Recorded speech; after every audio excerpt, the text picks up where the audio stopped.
नमस्कार, आज आपण कॅरॅमल कस्टर्ड पायसाची रेसिपी पाहणार आहोत। त्यासाठी लागणारे साहित्य पाहून घेऊयात।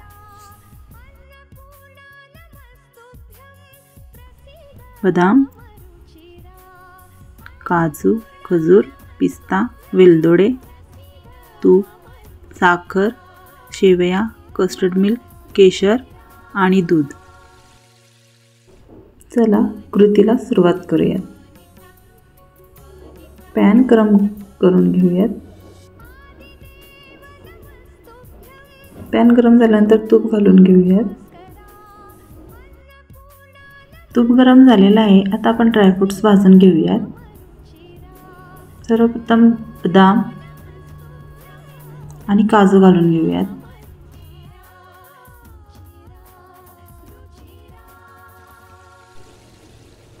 काजू आणि बदाम थोडेसे भाजून घेऊ।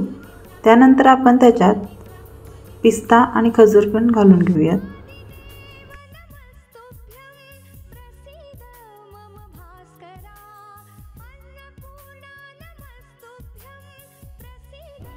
आता आपण हे सर्व एकत्र चांगलं भाजून घेऊयात।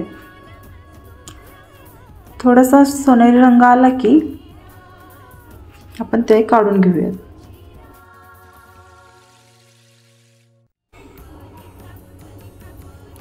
त्याच राहिलेल्या तुपामध्ये आता आपण शेवया भाजून घेऊयात। शेवया सुद्धा आपण हलक्या सोनेरी रंगाच्या होईपर्यंतच भाजून घ्यायच्या आहेत।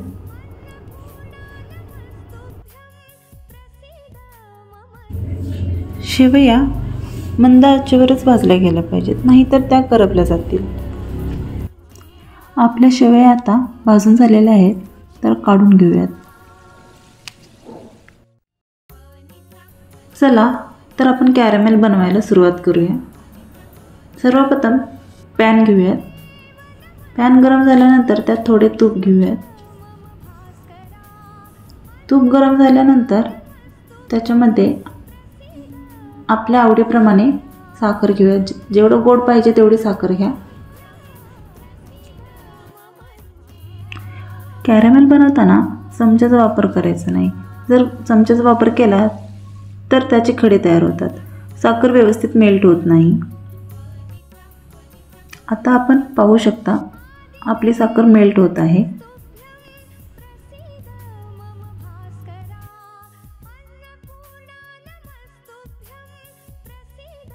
आता आपण पाहू शकता कॅरॅमेल बनण्यास सुरुवात झालेली आहे।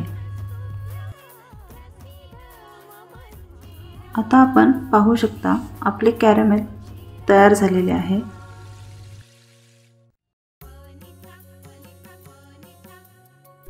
आपले कॅरॅमेल तयार झालेले आहे।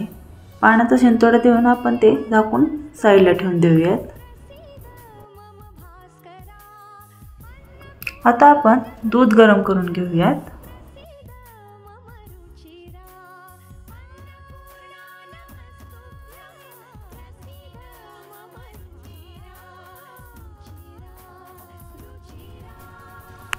दूध गरम झाल्यानंतर आपण त्याच्यात शेवया घालून घेऊयात।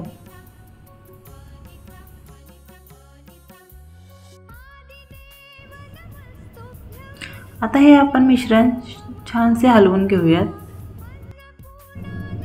मिश्रण हलवून झाल्यानंतर त्यात कस्टर्ड मिल्क घालून घेऊयात। कस्टर्ड मिल्कसाठी मी 1 चमचा कस्टर्ड पावडर आणि थोडे थंड दूध घेतलेले आहे।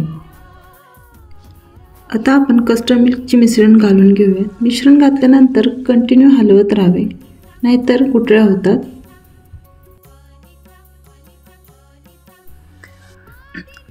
आता आपल्या पायसाला छान उकळी आलेली आहे। आता आपण भाजून ठेवलेले ड्रायफ्रुट्स घालून घेऊयात।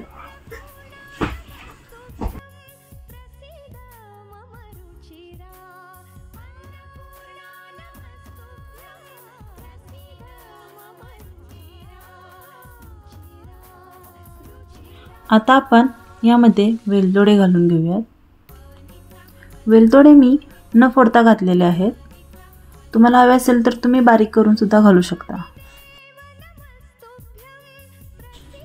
आता आपण त्यामध्ये थोडे केशर घालून घेऊयात।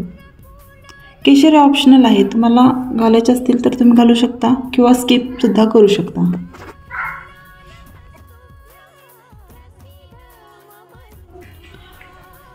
आता केशरसुद्धा चांगले कलर सोडायला लागलेले आहे.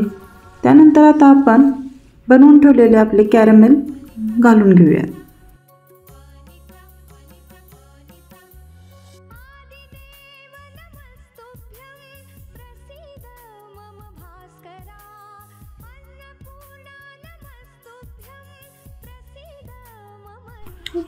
आता हे मिश्रण एकजीव होईपर्यंत चांगले हलवून घेऊया.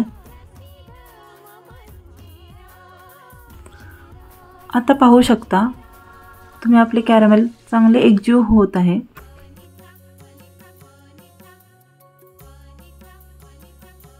आता पाहू शकता आपले कॅरमेल चांगले व्यवस्थित विरघळलेले आहे, एकजीव झालेले आहे आणि आता आपला पायसा तयार झालेला आहे.